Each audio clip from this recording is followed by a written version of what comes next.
brothers could have had to change their heart, and Joseph didn't have to be sold into Egypt. Well, according to God's plan, if Joseph wasn't sold into Egypt, then there would have been no Israelite there in advance when God, well, he probably wouldn't have sent the famine. Because why would he have sent the famine? Because there would have been no reason for them to go there, to then be paranoidly taken into slavery, to then fulfill the sign to Abraham. It was always going to happen. His brothers was never going to have the change of heart to take him back home to Jacob. His brother's hearts, and God was going to make sure to it. He didn't allow nobody to have a change of heart. He allowed them to go the way of their natural flesh, have them sold to the Ishmaelites. The Ishmaelites could have sold them to anybody. How many nations there were in the world during this time? But it just so happened, Egypt is the Mecca. They go there and they sell him off for money. Now he's bought by a slave master, and he's in the slave master's home as a servant. Oh, man, there was a chance that slave master's wife, there was a chance he could have ran away. If he had ran away, guess what happened? The masters would have came after him. He would have been in prison forever, maybe even put to death. Then guess what? If God sent the famine, there would have been nobody there to interpret dreams so that they could be second in charge, so that when Jacob would come, they could have peripheral treatment and get put in Goshen.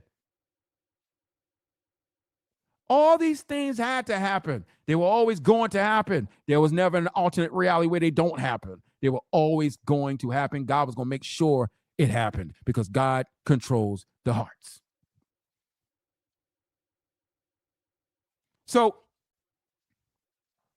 we can't explain all of God's ways, and we can't because his ways are way higher than ours. But the things he has revealed for us to know, we know this much. Nobody can thwart God's will. And the things that happen, there's no alternate reality where they don't happen. They're always going to happen because God is doing multitudes of things. We're talking about the omnipresent God.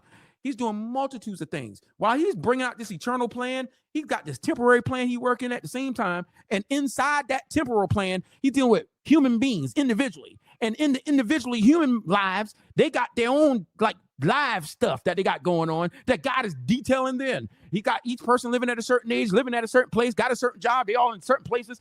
He got all this stuff he's moving around at the same time while controlling the weather system, while holding everything up with his power of his hand. He got a lot of stuff he got going on and he ain't worn out. Thank God.